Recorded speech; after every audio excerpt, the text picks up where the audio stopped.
Welcome to the NBA Coast to Coast podcast brought to you by thelines.com. Coming to you from the West Coast, Josh Lander, joined by my guy Nate Weitzer on the East Coast. And it is opening night as we record this, Nate, on a Tuesday morning here in the NBA for this 22-23 regular season. We are going to be looking at some awards. I know we're a little bit late to this, but we actually already have our game videos up and our player props for this first night in the NBA. So do make sure to like and subscribe to that page. You can continue to follow along with us. We're bringing you games each and every day, also bringing you our player props video as well. So continue to check those out all regular season long. Also want you to use that great odds finder tool we have on thelines.com. Head over there, get all your great written content all NBA season long, and use that odds finder tool to go ahead and shop those US sports books. Get the best juice on anything you want to put down on the NBA this season. As I mentioned, we are going to go ahead and jump into some of these awards, Nate. As we know, all of these are essentially narrative driven. Obviously, awards come into play. We're going to kick things off with Rookie of the Year, an interesting award that if I were to sort of break it down in terms of how I think the Rookie of the Year usually goes, obviously, it doesn't always matter how good the team is, which I think we finally started to realize is Rookie of the Year is just about who's the best rookie. Their team doesn't necessarily need to finish around 500. They were picked high because they're on a bad team, so let's not punish them and just give them those sort of individual awards, which is why we do see all the guys at the top of this list that I'll just run through really quickly. Paolo, plus 180, sort of the favorite here. Not surprisingly, really, really good summer league for him. Benedict Mathurin on the Pacers, they've been gaining some steam at plus 550 right now, as recently as plus 1,000 a couple, 2-3 days ago. So definitely getting some steam for him. Keegan Murray and the Kings, probably the guy who looked best, if not top two in the summer league there. Plus 550. Jabari Smith on the Rockets, plus 800. Jaden Ivey, the stud point guard on the Pistons, plus 850. Shaedon Sharpe on the Blazers at plus 2,500. And then it gets, a couple more guys at 2,500. Terry Eason and Dyson Daniels, both 2,500 as well, along with Shaedon Sharpe there. So that really rounds out sort of the top guys. Anybody in there tickle your fancy, or is there somebody outside of that sort of top 8-ish that I mentioned? The only long shot that I think you would look at really is OKC rookie Jalen Williams, who's been scoring in droves. But we talk about how inconsistent the Thunder are in terms of their playing time. Am interested a little in Marjan Beauchamp, but probably not as a Rookie of the Year candidate. I think he will play a role, though, for the Bucks right away. But, yeah, no, we're looking at the top 5 guys. And really with awards, it doesn't really make sense to bet preseason that much. We're kind of doing a preseason preview here just to look at the landscape. But you really want to get as much information as possible. And that is why we're doing Rookie of the Year on the very last day of the preseason or the first day of the season. So we got as much info as we could on these guys. Unfortunately, Benedict Mathurin, you mentioned, is getting the biggest steam here because he was mentioned on the Low Post podcast as John Hollinger's pick for Rookie of the Year. And John Hollinger tends to know what he's talking about with these things.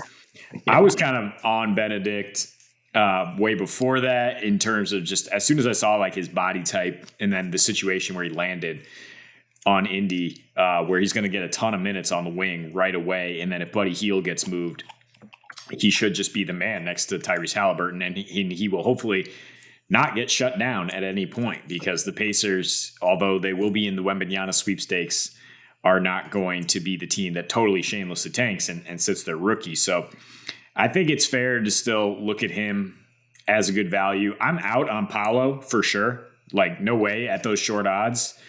Not saying he's not going to have a solid year, but the fit is weird. Like, the Magic started 4 bigs at one point this preseason just to see if it would work. And no, it's not going to work. And it's not going to work with Paolo even playing next to Franz Wagner because they're both tweeners in the NBA. Neither guy can guard an NBA 3. And they'll be... And I think that in the new age of analytics, you can't just look at, he averaged 17 and 7. You got to look at the fact that if he was a turnstile defensively, you can't give him this award when you got guys like Keegan Murray, Benedict, and then Jabari Smith, who are really going to be two-way players. Jabari, interesting to me, how far he fell here in the preseason. I mean, I guess he hurt his ankle a little bit. There's some questions about the situation in Houston, but to me, he could be kind of like an Evan Mobley 3 and D guy. And Evan Mobley is not a 3-point shooter. So, I mean, it's kind of a great skill set to translate to the NBA. I mean, he was the number 1 pick consensus for a while. And then all of a sudden Orlando decided they wanted to get cute with Paolo. who, fair enough, whatever your long-term vision is. But I think playing on Houston, I think we're going to see those young guys, with no expectations, play really well, and maybe Jabari Smith be the only two-way guy here that really. Well, let me ask you about Jabari. Like, does it worry you at all that we're talking about? Like, do we feel like the Houston Rockets, Kevin Porter Jr. flying off the handle, now getting an extension, Jalen Green still on the squad? Do we feel like there's any issues with all three of those guys having the ball in their hand and playing well together? I'm guessing that's why he fell so far, because we're looking at the Rockets and Sengun just kind of whipping wild passes all over the place, that there might be a little dysfunctional on offense, but I expect those guys to all be serviceable. And I mean, you stand out in a crowd if you're a solid NBA player who's not making those freewheeling mistakes as much as Jabari Smith might. So for me, it's him and Mathurin. And then, I don't know, maybe you can speak on Jaden Ivey, because he's intriguing. He should play, steady minutes right next to Cade Cunningham, which is a great spot to be in for the Pistons. And I think, he's warrants some consideration as well. No question for Jaden Ivey. I'll touch on him first just because you kind of transition with him, and I do like him a lot. I mean, I think everybody really does. And I think anybody who is looking forward to the future of this Pistons team is really happy to have a super tall shooting, very solid shooting guard on the wing alongside 6'6", maybe even close to 6'7", Cade Cunningham, who's also a massive point guard there. So I think that the fit there is wonderful. I love the Bojan pickup at power forward for them. I think he's a great, obviously, like sort of veteran to come in with a bunch of young guys, including Sadiq Bey, who's on this team, even Beef Stew, Isaiah Stew starting this year. Even the likes, obviously, like still have Killian Hayes and Marvin Bagley the third. Hamidou Diallo is also still like 25, 24 years old. So they're all super young. Jaden Ivey is the best bet out of any of them to sort of stand out next to Cade, in my opinion. I think Sadiq Bey is obviously, we saw what he's capable of last year, but I think you want him as your third or fourth option, and in order to sort of really be a serviceable NBA team. So the sheer usage and minutes from Jaden Ivey, like, this is a team that I think they're trying to win 30, 35 games this year, as best they can, in which case, I still think they're just throwing the rook out there trying to get the minutes. And so the usage rate is there. I'm going to just say, my top two picks are the first two guys that we kind of talk about in terms of Paolo and Keegan Murray. I know you don't like Paolo. The fit seems weird, but I do think that what we're going to see here, and look, last year, I wanted Cade to win it. I know that it didn't work out for him. I thought that it's really the reasoning that he's the point guard of the team. He's got the most responsibility. He's taking on the load of make plays, run this team, and lead it at control the tempo, all of that stuff. That's stuff that you have a veteran do. But when you have your rookie doing it, you're saying this guy's already an elite player enough to do that. I think Paolo, while he's going to play the 4, a lot of small ball 5, he's also can bring the ball up and has shown that he's a serviceable passer, if not a good passer at this point. So I think that as a playmaker at 6'10" or so, Paolo is somebody that you love to have at the high post. He can dribble enough, all those handoffs. I think there's a lot for him to do. I think he's going to be the focal point of this offense when I look at it. And I think he's going to have the ball in his hands so much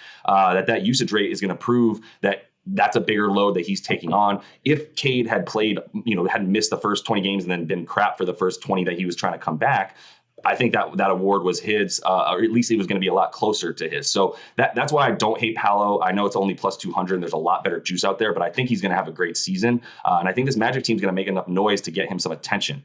Last thing I'll say, Keegan Murray. Look, I also love Benedict Mathurin. I think he's going to be a friend of the show this season as we're going to start to hit some of his props if they don't get high enough, as we expect him to get great usage as well. But Keegan Murray is the same thing. I think starting at the 4, I know he's starting the season as like day-to-day kind of, tweaked whatever he has there. But first game of the season, he was the best rookie in Summer League. It was between him and Paolo. And like I said, Paolo looked great. But Keegan Murray was it was wet from everywhere. And that's what you love is a dude who's 6'7", 6'8" that can shoot lights out like that. And he's not really standing around waiting for the ball. That was the thing that I was really worried about with Keegan Murray coming in is he a guy that needs to be put into position to succeed, or can he at least create enough of his own shot to be able to hang? And look, he's at 6'7", 6'8". You're not blocking that shot very often. So it's not like he really needs to get that much separation. And there's plenty of guys right now, including De'Aaron Fox, who I think a lot of us expect to have a nice year this year, who are handling the ball and keeping him involved. So that's where I would kind of end things. I think Jabari Smith's going to be like begging for the ball too much on that Houston Rockets team, which is what I asked you about.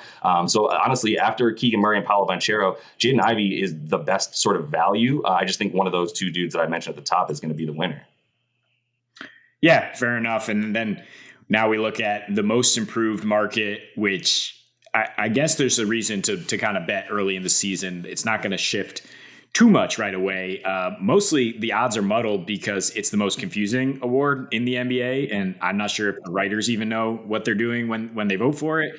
Ja Morant, an all-NBA player, won last year, even though Darius Garland made a tremendous leap. So I guess what we're looking for is a guy moving from one tier to the next, moving from all-star to all-NBA, moving from not an all-star to an all-star. I don't think they're going to give it to just somebody who comes from out of obscurity into the limelight, which is why I like guys like Jalen Green, Anthony Simons. I think that's a no. I think Tyrese Maxey is a no, even though he has the second best odds here. I don't think he can add enough to his game defensively and as a playmaker in the spot he's in with the Sixers. Zion as well. He was a fringe all-NBA player, comeback player of the year. Yes. So, you're even the favorite here, Anthony Edwards, you're looking at plus 800 or 850. It is intriguing. Ant could expand his playmaking and defense. Minnesota has high hopes. But I think you can look at some more long shots if you're going to bet this early. Tyrese Halliburton, intriguing at plus 1,400. He's going to be in a smash spot here for the Pacers in terms of his usage of ball in his hands, playing 40 minutes a game. Pacers playing with pace and scoring a ton of points, not playing much defense. But I go kind of further down the line. I'm intrigued at, Jalen Brunson, I got to mention, as a guy who's going to go from not an all-star to playing in the East and probably able to make an all-star team. Just if he's able to kind of bring the Knicks into that top 8 in a loaded East, I think he will gain some steam for sure. He's able to continue doing what he did in the playoffs last year during the regular season. And then you got to look at the rooks. Those three guys who are all neck and neck for Rookie of the Year, Cade, and then Scotty Barnes and Mobley at much better odds, plus 300 or 4,500 for Mobley. I know 3,000 for Scotty Barnes, yeah. Yeah, Scotty at 3,000. Ja had needed 2 years removed from Rookie of the Year to most improved, but we've seen it. I think Giannis shortly after, breaking out, won most improved. And look, Scotty Barnes, you talked about the point responsibilities of Paolo and whatnot, and that's why Scotty won Rookie of the Year at the end of the day. And the Raptors are expecting to give him more playmaking responsibilities. He's so good on both ends of the floor. So is Mobley. And if Mobley adds a 3-point shot, if he adds some playmaking, and there is a little bit of that narrative that Darius Garland deserved to win it last year, maybe we see one of those rooks pull it out, including Evan Mobley. But for me, I think you got to see how this unfolds a little bit before you place any bets. Yeah, man. It's narrative. It's all narrative. It's just what is the narrative? I would have voted for Jordan Poole last year. If we're talking about most improved, and the only criteria is you were this good last year and now you're this good this year. Jordan Poole was playing in the G League, and then he was basically the sixth man of the eventual NBA champions. So what's a bigger leap than that? Obscure, like you said. How come a guy cannot go from obscurity to a contributing NBA player averaging near 10 points a game and not be considered, you know what I mean? It'd be like, it's not like if you or I did it, but if it's a G leaguer is not an NBA player. So this award makes no sense to me. It's the most frustrating one. That said, I think what you're looking at with the narrative, and I think what the nerds who bet on this are trying to really establish is, just the numbers. How did you go up in numbers? In which case, to me, the biggest opportunity to find somebody is who just goes up in usage. As we talk about in every sport, do you have the opportunity to get the stats that we're trying to bet on here? And that's what we really need, is for somebody who didn't have quite the same opportunity last year to increase that usage rate. I think your Jalen Brunson pick is spot on.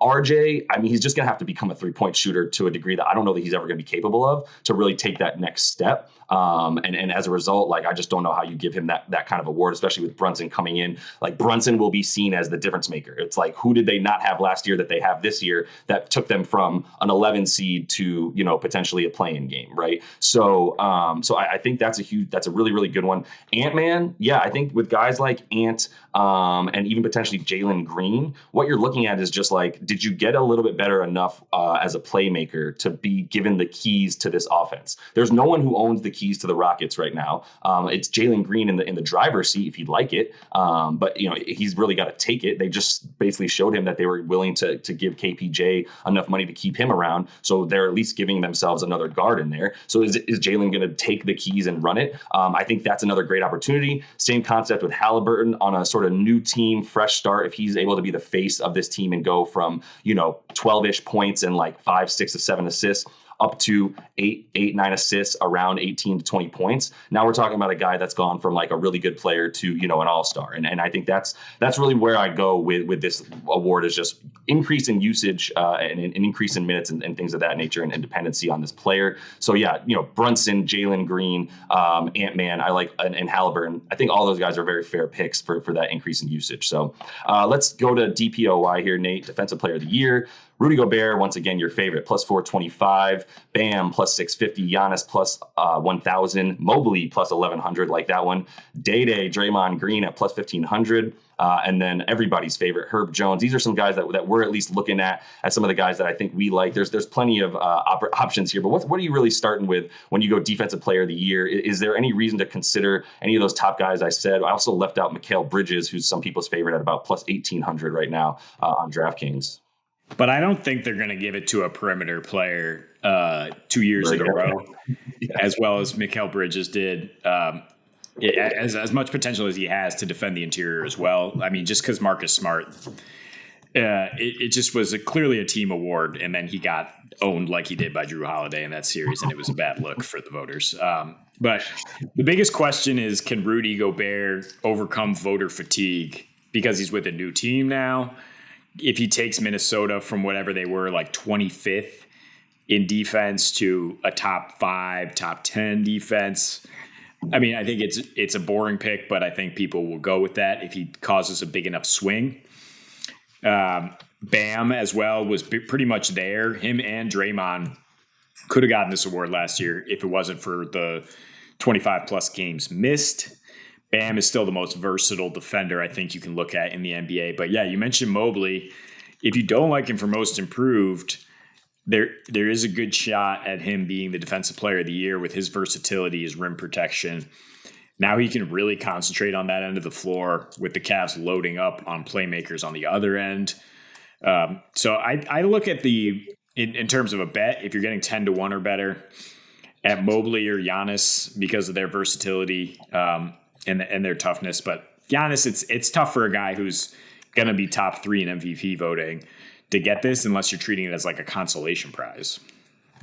Or unless you're Giannis, and you've done it before. I do like him. I think he's going to be a bat out of hell this year. And I think with a healthy Brolo for more of the season than he was last year, you're talking about a guy who can just play free safety, right? So why would I not love the Ed Reed of the NBA being able to sort of insert his will and not really need to worry about guarding a guy one-on-one, handling the center of the other team or whatever he needed to do with Brolo out, right? So I do think Giannis is a good one to come back. Bam, you consider, but that whole team is so good at defense. I bet Jimmy Butler and company and even Kyle Lowry and Spo, even as the coach, take a bit away from him each and every year in terms of how good he is at defense. So I think that's a part of his narrative.